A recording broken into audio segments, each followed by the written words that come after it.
अभी भी समय है। अहंकार में चूर बीजेपी की आंखें अब भी खुल जाएं तो गनीमत है, नहीं तो 10 मार्च को ऐसा धक्का लगेगा कि खुद को संभालना बीजेपी के लिए मुश्किल हो जाएगा। सीएम योगी आदित्यनाथ समेत बीजेपी के दिग्गज भले ही बीजेपी की जीत का दम भर रहे हों, लेकिन साहिब हालात 2017 वाले रह नहीं गए, ये बात आप जान लीजिए। अब ना तो मोदी लहर है और ना ही जनता आपके साथ। आपके कृत्यों को देखने के बाद अब जनता आपसे मुंह मोड़ चुकी है और साथ ही मुंह मोड़ चुके हैं आपके अपने साथी। आपको आपके अपने ही नेता इस चुनाव में धोखा दे रहे हैं और आप इस बात को समझ नहीं पा रहे। इस बार आपके अपने ही नेता आपके साथ नहीं है, बल्कि आपकी हार के लिए अखिलेश की समाजवादी पार्टी के साथ साठगांठ कर चुके हैं। यकीन न हो तो ये ऑडियो सुनिए।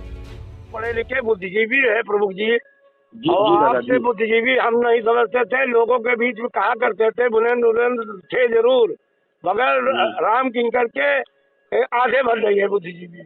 और आप बुद्धिजीवी, हाँ, हमारे प्रिय भाई मनोज भैया के लिए कोई आपको हमारे शरीर से नहीं करेगा। हम केवल सामाजिक अपना लपर चपर रहेगा। योगी मोदी की बात हल्की फुल्की बस पार्टी वाली बात रहेगी। हम रहे में यहाँ है, ये जान लो महाराज जी। अयो तुम घूम के यहाँ समाजवादी में यहाँ हम तो तुम्हारे भाई है ना, उनका तुमसे अलग है ना। तब इसीलिए मैं कह रहा हूँ ये सब लपो जपो करना छोड़ दो उनसे। चलो किसी नहीं करेंगे, हम नहीं जाएंगे, हम बीमार हैं। हम लोग एक हमारा परिवार है, आप जान ही रहे हैं। हम नाम नहीं लेना चाहते थे। कह रहा हूँ वही बात कह रहा हूँ, कह दो हम ये नहीं करेंगे, हमसे नहीं लेंगे। हमारा परिवार है, हमारा घर है और हम लोग एक घर में रहेंगे, एक परिवार में रहेंगे। कोई आपको कष्ट नहीं होगा। हम यही चाहते हैं, यही चाहते हैं। सीतापुर में विधानसभा चुनाव के मतदान से पहले दो पार्टियों के कद्दावर नेताओं के बीच की बातचीत का ये ऑडियो है। ये ऑडियो समाजवादी पार्टी से नाता तोड़कर बीजेपी का दामन थामने वाले ब्लॉक प्रमुख राम किंकर पांडे और सपा सरकार में कारागार मंत्री रहे रामपाल राजवंशी का है। जिले में चौथे चरण में 23 फरवरी को मतदान हुआ था और उससे ठीक पहले ये साठगांठ हुई थी जो आपने और हमने अभी सुनी। जैसा कि आपने सुना, बातचीत में बीजेपी नेता राम किंकर पांडे साफ कहते हुए सुनाई दे रहे हैं, योगी मोदी की बात तो हल्की फुल्की रहेगी, हमारा तो सामाजिक लपर चपर रहेगा। ऑडियो में ब्लॉक प्रमुख ने यह भी कहा कि मतदान के दिन यानी कि 23 फरवरी के दिन तक कुछ नहीं करेंगे, क्योंकि सुभाषपा से चुनाव लड़ रहे आपके बेटे मनोज राजवंशी उनके भाई की तरह हैं। ये आपके बेटे का चुनाव है, वो हमारा प्रिय भाई है। हमारे शरीर से हमारे भाई का कोई हित नहीं होगा, ये वचन है। किसी भी प्रकार से हमारे प्रिय भाई मनोज भैया के लिए कोई आपको हमारे शरीर से नहीं करेगा। हम केवल सामाजिक अपना लपर चपर रहेगा। योगी मोदी की बात हल्की फुल्की बस पार्टी वाली बात रहेगी। हम रहे में यहाँ है, ये जान लो। सुना आपने? इस ऑडियो में ये भी साफ कहते सुना जा सकता है कि सपा नेता बीजेपी नेता को लपर चपर करने से भी मना कर रहे हैं। कह रहे हैं कह दें कि बीमार है। जी पंडित जी, हेलो। हाँ दादा, आप बताइए। आवाज नहीं आ रही थी। हम ये कह रहे थे, आप समझदार हैं, पढ़े लिखे बुद्धिजीवी है प्रमुख जी, और आपसे बुद्धिजीवी हम नहीं समझते थे। लोगों के बीच में कहा करते थे बुलंद थे जरूर, मगर राम किंकर के आधे भर रही है बुद्धिजीवी। और आप बुद्धिजीवी, हाँ, एक भी हमारे शरीर से 1 इंच भी कोई कष्ट नहीं होगा, ये हमारा वचन है। नहीं, वचन तो आपका है, मगर इन लोगों को यदि हल्काया जा रहा है, ये महिलाएं बात में जिस समय आपने वो किया है, आपने वो उसको गन्नीश्वरी को कहा, आप उसे उसने क्या सावित्री से कहा काम नहीं करने देंगे। सुन तो लीजिए पूरी बात। हम काम नहीं करने देंगे, ब्लॉक में मनरेगा का काम करती हो करने नहीं देंगे। उससे कहा तुम कोटा चलाती हो और तुमको कोटा नहीं रहने देंगे। 12 बजे आ जाओ हमारे यहाँ मिस्लिक में चाय पी लो आके और चली जाओ। मगर ये न्याय संगत नहीं है ना। नहीं, हम आपको बता रहे हैं, हमारी सुनिए दादा। हाँ, ऐसा है, सावित्री को आज तक शक्ल से भी हमने नहीं देखा। अगर वो हमसे कभी कह दे कि प्रमुख जी ने कहा हो तो मैं भी इस्तीफा दे दूं अपने पद से। नहीं दे पाओगे, नहीं दे पाओगे। सावित्री को हम जानते भी नहीं सकते। हम कह रहे हैं पंडित जी, इस्तीफा नहीं दे पाओगे, बिल्कुल नहीं दे पाओगे। हम झूठी बात नहीं करते भाई साहब। नहीं, हम जानते हैं, हम बहुत कुछ जानते हैं प्रमुख जी। क्योंकि आपके इतना हमारा पोता हो गया बार, ये प्रमुख जी मत कहिए। मैं बहुत कुछ जानता हूँ। आपका आपके बराबर हम जो पोता है, हमारा पोता तीसरी पीढ़ी, और आप ये मेरा बात कह रहे हो। भगवान ने तुमको बहुत कुछ दिया है, मगर अपनी गरिमा को बनाने के लिए बहुत कुछ आपने किया। हमने कहा था आप सावित्री से पूछिए कि कभी प्रमुख जी से बात हुई है हमारी उनकी? हाँ हुई है, आज ही रात में हुई है। आप उनको केवल विंध्येश्वरी देवी से हमने टेलीफोन से बात की थी, वो भी हमने मुख्यमंत्री सामूहिक विवाह कार्यक्रम में उनका माननीय विधायक जी से कार्य कराया था। तो विधायक जी ने कहा कि उनसे बात कर लो, तो भी शिष्टाचार संस्कृति में बात हुई कि आके हमसे मिल लेना, हमारे साथ चाय पी लेना। नहीं तो फिर ये बात, यही तो हम बात कर रहे हैं। आप यही तो सबसे एक अपने विवेक और बुद्धि का इस्तेमाल करते हुए यही तो सबसे कह रहे हैं, प्रधानों से यही कह रहे हैं, यही बीडीसी से कह रहे हैं। और मीटिंग परसों आपने रामकिशन से कराई, लोग प्रधान तुमसे दुख तो एक चले गए, आपने कराई। ये दबाव मत डालिए प्रमुख जी, कोई समझ रहे हैं। हमारी डॉक्टर साहब से बात हो गई है गोपनीय। हाँ, गोपनीय हमारी वार्ता डॉक्टर साहब नेकराम जी से हो गई, फिर बैठ के और वो सब आपसे वार्ता कर लेंगे।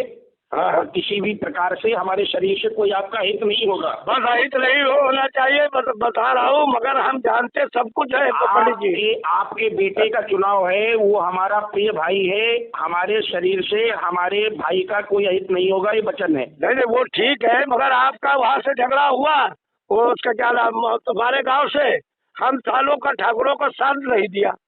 आप ये सोच लो, हम सब तुम्हारे साथ में जो बेइज्जती और बदनामी हुई, ये कम थोड़ा हुई है।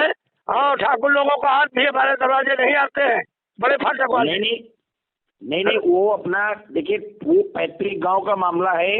हमने परिस्थितियों जन्य सारी चीजें छोड़ दी, नहीं तो उनकी कोई सामाजिक, आर्थिक, राजनीतिक स्थिति हमारे समक्ष नहीं है। तो वही हम कह रहे हैं ना, यही हम कह रहे हैं, बात से बढ़कर कुछ नहीं है दुनिया में। तो इसलिए हम लोगों का घर परिवार का रिश्ता है, उस रिश्ते में कोई दरार नहीं आने दी जाएगी। बस इसीलिए मैं कह रहा हूँ, इसीलिए मैंने इनको भेजा हूँ। आपको 23 फरवरी तक कोई भी ऐसा शब्द नहीं सुनाई देगा। केवल नेकराम यादव जी डॉक्टर साहब इसके जिम्मेदार रहेंगे। ठीक, बस ठीक। किसी भी प्रकार से हमारे प्रिय भाई मनोज भैया के लिए कोई आपको हमारे शरीर से नहीं करेगा। हम केवल सामाजिक अपना लपर चपर रहेगा, योगी मोदी की बात हल्की फुल्की, बस पार्टी वाली बात रहेगी। हम रहे में यहाँ है, ये जान लो महाराज जी, आइयो तुम घूम के यहाँ समाजवादी में यहाँ। हम तो तुम्हारे भाई हैं ना, उनका तुमसे अलग है ना। तब इसीलिए मैं कह रहा हूँ, ये सब लपो जपो करना छोड़ दो उनसे, कल किसी नहीं करेंगे, हम नहीं जाएंगे, हम बीमार हैं। हम लोग एक हमारा परिवार है, आप जान ही रहे हैं, हम नाम नहीं लेना चाहते। कह रहा हूँ, वही बात कह रहा हूँ, कह दो हम ये नहीं करेंगे, हमसे नहीं लेंगे। हमारा परिवार है, हमारा घर है, और हम लोग एक घर में रहेंगे, एक परिवार में रहेंगे, कोई आपको कष्ट नहीं होगा। हम यही चाहते हैं, आपको कोई कष्ट नहीं होगा। कोई कुछ कहे, आप सीधे हमसे टेलीफोन मिला के बात कर ले। तो इसीलिए मैंने नेकराम को बुलाया, और नेकराम से हमारे बीच में आपकी बात हुई थी, जो भी हुई थी, इसीलिए उनको बुलाया, मैंने उनको भेजा।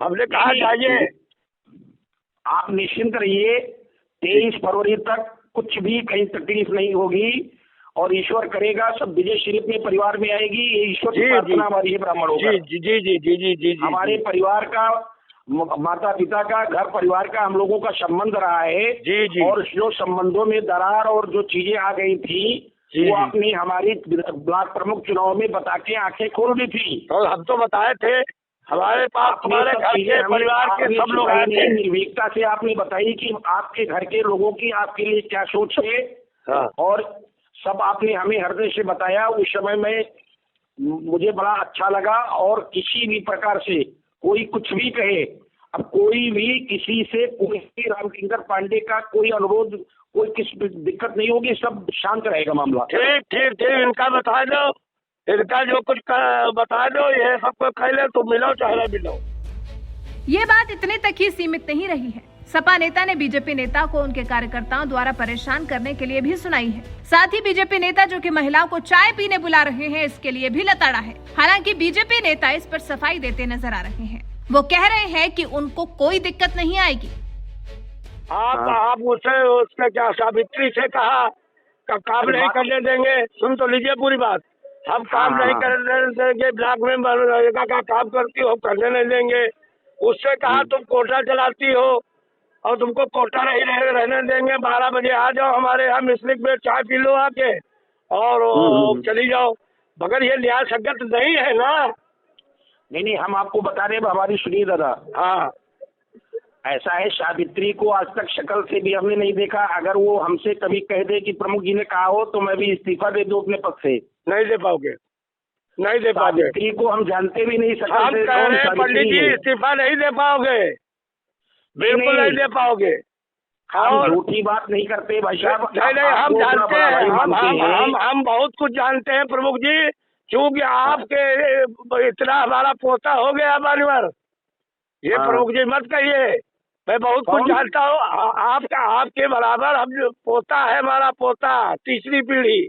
और आप ये बात कह रहे हो, भगवान ने तुमको बहुत कुछ दिया है, मगर अपनी गरिमा को बनाने के लिए बहुत कुछ आपने किया। हमने कहा था आप सावित्री से पूछिए कि कभी प्रमुख जी से बात हुई है हमारी उनकी। हाँ हुई है, आज ही रात में हुई है। आप उनको केवल विंध्येश्वरी देवी से हमने टेलीफोन से बात की थी, वो भी हमने मुख्यमंत्री सामूहिक विवाह कार्यक्रम में उनका माननीय विधायक जी से कार्य कराया था। तो विधायक जी ने कहा कि उनसे बात कर लो, तो भी शिष्टाचार संस्कृति में बात हुई कि आके हमसे मिल लेना, हमारे साथ चाय पी लेना। नहीं तो फिर ये बात, यही तो हम बात कर रहे हैं। आप यही तो सबसे एक अपने विवेक और बुद्धि का इस्तेमाल करते हुए यही तो सबसे कह रहे हैं, प्रधानों से यही कह रहे हैं, यही बीडीसी से कह रहे हैं। और मीटिंग परसों आपने रामकिशन से कराई। अब जब बीजेपी नेता का ये ऑडियो वायरल हो गया है तो इससे सिर्फ बीजेपी नेता रामकिंकर पांडे की मुश्किलें नहीं बढ़ेंगी, बल्कि परेशानी पूरी भारतीय जनता पार्टी को होने वाली है। आपको बता दें, पूरा मामला मिश्रिक ब्लॉक का है। यहाँ के निवासी रामपाल राजवंशी सपा सरकार में कारागार राज्य मंत्री रहे हैं। इस बार सीट सपा गठबंधन के खाते में जाने के बाद उन्होंने अपने बेटे मनोज राजवंशी को सुभाषपा से चुनावी मैदान में उतारा है। इस बीच मंत्री और पूर्व सपा नेता और वर्तमान बीजेपी ब्लॉक प्रमुख रामकिंकर पांडे के बीच हुई इस बातचीत से राजनीतिक गलियारे में हलचल बढ़ गई है। जानकारी के मुताबिक वर्तमान बीजेपी विधायक को हराने के लिए बीजेपी नेता ने ही समाजवादी पार्टी के नेताओं से हाथ मिला लिया है। हालांकि इस ऑडियो क्लिप की पुष्टि नहीं की जा सकती, लेकिन जब से ऑडियो वायरल हुआ है तब से बीजेपी नेता की हालत खराब है और ऐसा लग रहा है मानो जैसे मुंह छिपाने के लिए भी उनको कहीं जगह नहीं मिल रही है। हालांकि अब जब फंस गए हैं तो इसे अपने खिलाफ षड्यंत्र करार दे रहे हैं। वैसे आप इस ऑडियो पर क्या टिप्पणी करना चाहते हैं और इस ऑडियो के मुताबिक इस चुनाव में बीजेपी की पोजीशन को लेकर क्या समझते हैं? अपनी राय हमें कमेंट कर जरूर बताएं।